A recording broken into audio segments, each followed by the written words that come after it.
Well, fellas, it is draft week, and that means a lot of excitement, a lot of nerves, all the emotions coming out for these kids about to achieve their dreams. And you guys both went through the gauntlet a few years ago and know exactly what they're going through right now. First off, start with you, Sean. The 2013 draft is one of the coolest that I can remember personally, being held in New York City, and the draft itself going ahead at the Prudential Center in Jersey.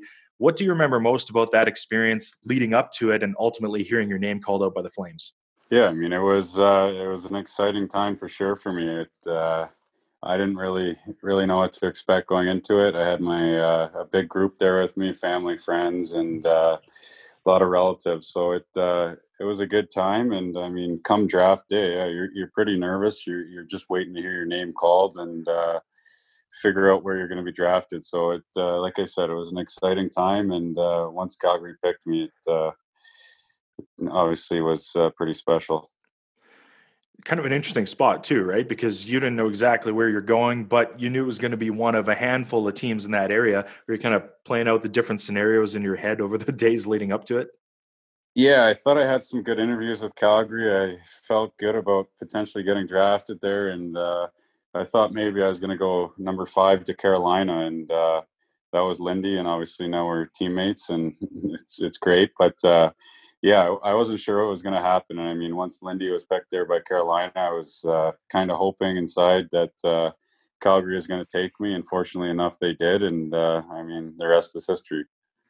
Johnny, same question to you. I know it was a bit of a different experience for you in 2011, but how were you and the family celebrating that day?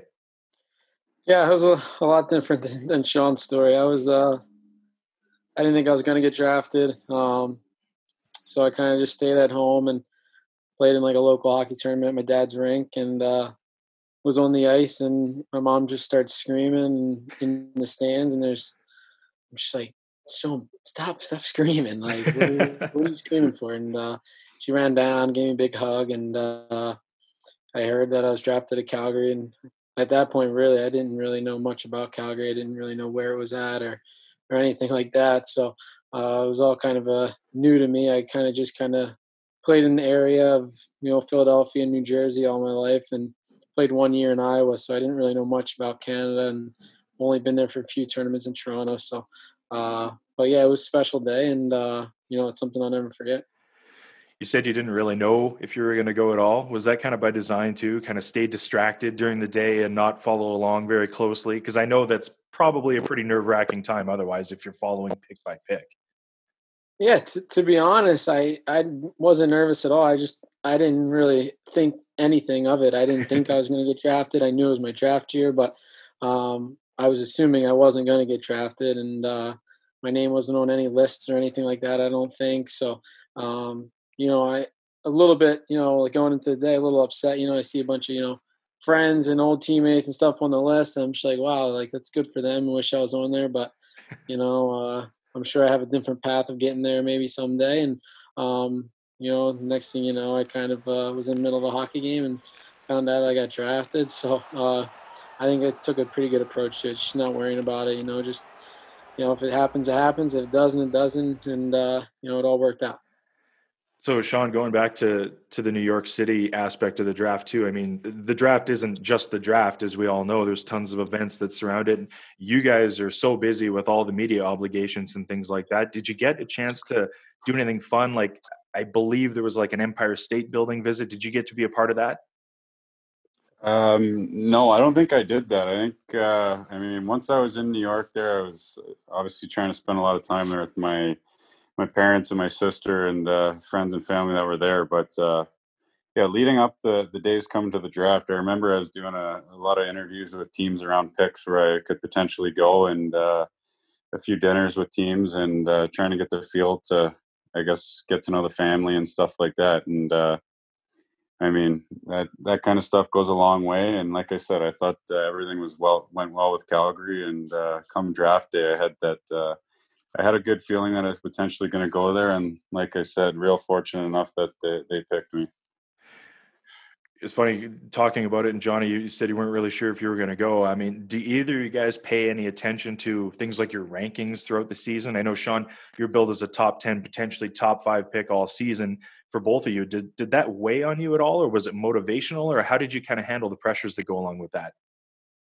Yeah, for me, I mean, I never grew up as a kid dreaming to get drafted or anything like that, or looking forward to the draft. It was more dreaming to play in the NHL and getting a chance to do that. So I mean, the draft's one thing, but I mean, you look at a lot of guys who are undrafted and go through different paths or late round picks that are obviously established players who are great players in the league, and I mean, that's part of it. So I mean, going through the draft, like I said, it was an exciting time. It was nothing I really dreamed of as a kid going to the draft. I mean, I didn't really know much about it, but like I said, being drafted by Calgary, being there with my family and friends, it's something that you'll never forget.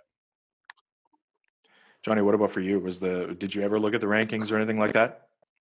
Not really. No, I didn't. I feel like I didn't even know there were rankings at one point. I was just as a kid, trying to, it was far away from home out in Iowa, away from my family for the first time. So, didn't really look much at it. I just enjoyed playing hockey and enjoyed playing with my teammates. And, the next thing you know, I think, I kind of had an idea, I had an idea it was my draft year, but didn't think I was ever going to get drafted. And, just decided, play my game, play hockey, have fun with it and see how it all works out. And that's kind of the mindset I took at it.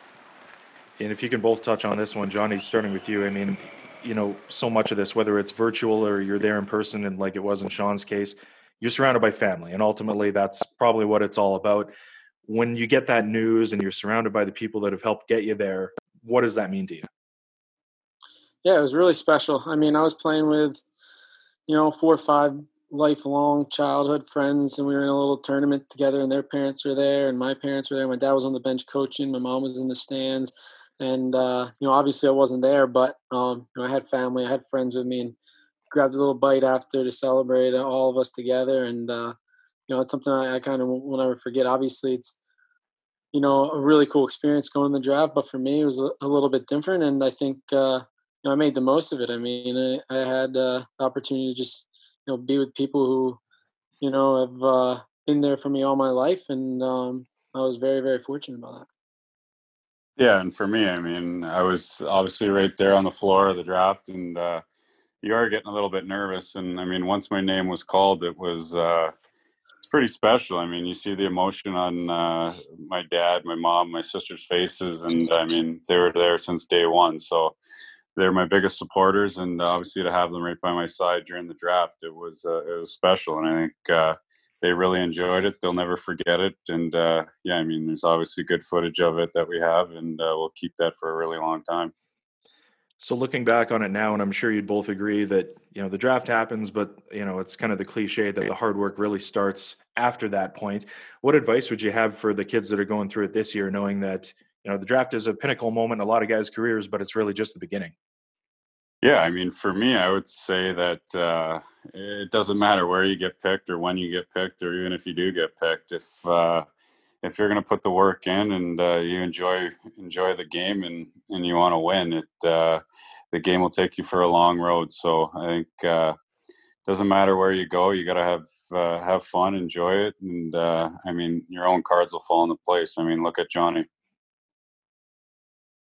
Yeah, I mean, like Monahan said, I mean, you've seen, players drafted in the first round, top 5, top 10, who, get a little bit, comfortable, and it ends up not working out for them. And you see guys who are undrafted, and they have that extra motivation to kind of push and hopefully, sign somewhere as a free agent or something. But I mean, at the end of the day, it just comes down to working hard and enjoying it, like Monty said, and having fun with it. But working hard is, I think, the most important thing. You got to have that drive to want to play in the NHL. And I think even though me and Monty took different paths, we both put in the work, and we put in the work throughout the off seasons and stuff. And it pays off for us. Awesome, guys. Thank you so much for your time. Should be a fun night. Always is. So enjoy that. And we'll talk again here soon. Sounds good. Yeah, thanks for having me.